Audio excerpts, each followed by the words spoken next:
laptop down with a broken adapter? Hello and thank you for stopping by. Today I'm going to show you how I repair this laptop charger that has a short right here where the wire comes out of the charger. As you can see, this cord's been repaired several times over the last couple of years between cats chewing on it, me pinching it under a chair. I have to order a new one, but I need this evening.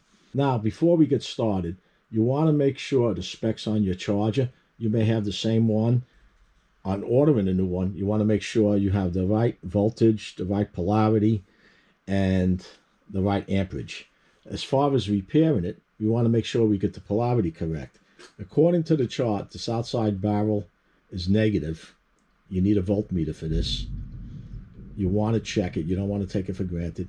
And I already spliced these wires, and the bare wire goes to the outside over here. That's negative.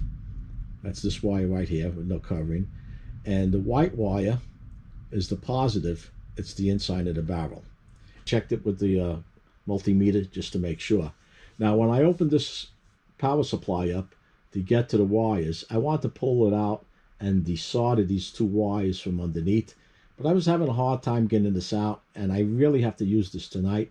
Didn't want to take a chance of ruining it any more than it is. Like I mentioned, I'm going to get a new one, but I need it now. What I did do, I plugged in this power supply and I checked these two wires just to make sure which was positive, which was negative. Again, the voltage coming out of this is DC, and you don't want to mix this polarity up and ruin your battery. I'm going to solder these together, but before I do, I'm going to check these wires to make sure there isn't any break in this wire itself besides the short where I showed you.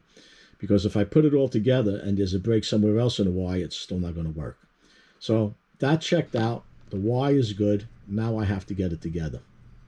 This isn't a difficult job. You just need some simple supplies for it. You need some heat shrinks. You need them of different sizes. You need the smaller ones, and then I use a larger one to cover it over. You could use tape if you don't have the heat shrink, but I like using the heat shrink. One, it acts as an insulation and it holds it together also. This is an extension cord where it's getting pulled on, but still you want to have some strength to it. Again, you need this voltmeter. You need a wire stripper. You need the solder. And you need the soldering gun. So let me get this all together. We'll see what it looks like when I'm done and whether we have a working unit or not. Okay, I have it soldered together. I have the power supply just taped together. I'm leaving this exposed so I can get to the specs. I have a link down below to my Amazon account where if you would like to purchase one of these, just make sure you have the right specs. Go to my account. No additional cost to you. It is an affiliate link, and I do appreciate if you go through my site. It does help with the channel. Here's where it's all heat shrink together. Nice and solid, not too flexible, but it's connected. It's not coming apart. It's soldered, heat shrink together, and then the heat shrink on top of the heat shrink. Okay. Now let's plug this in. Turn the multimeter to voltage. I have this to check the positive. Now I'm using it at 200 volts, even though it's only 20, but it's 20 plus, so you have to go up to the next number on your voltmeter.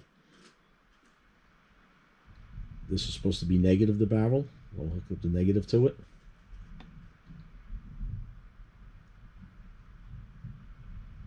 Okay, let's see now. Here's the moment of truth. All right, we have 20 plus volts, DC volts, coming out of this charger. It's a success. I can use my laptop this evening. This power supply is going to be replaced, but for now it's working. If you have any questions or comments, post them down below. And if you enjoyed this video and found it useful, give it a like. It helps. And if you haven't done so already, subscribe. Hit that Joe Z button. And not to miss my new videos as I upload them, be sure to ring that bell. Until next time, stay safe.